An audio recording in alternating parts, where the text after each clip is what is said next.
miwe munita pwila nuo lana kuniwe nani o plesa muni moya tasuwe kelombala nulo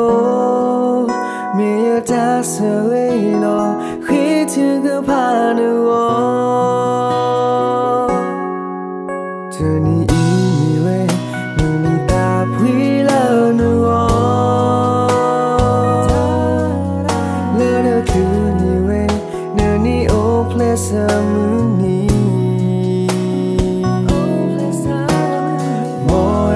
tasuwe kelombala nulo miya tasuwe no khitu kepanuo happy birthday to you moya kasowena tatumi tamu japa moga onona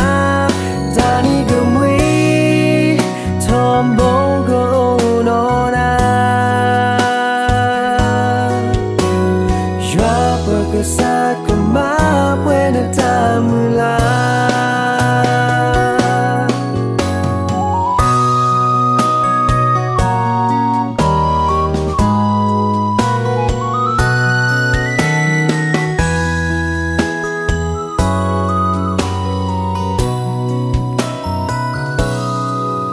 Tuni imiwe munita pwila nuo kuniwe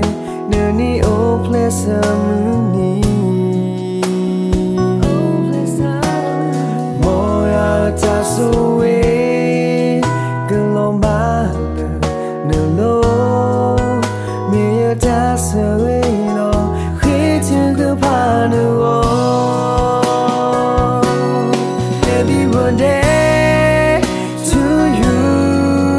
moya kasowena tatumi tamu japa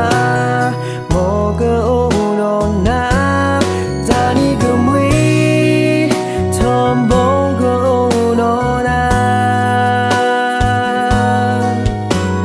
jua berkesakuma buena tamula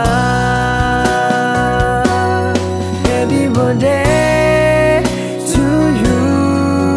moya kaso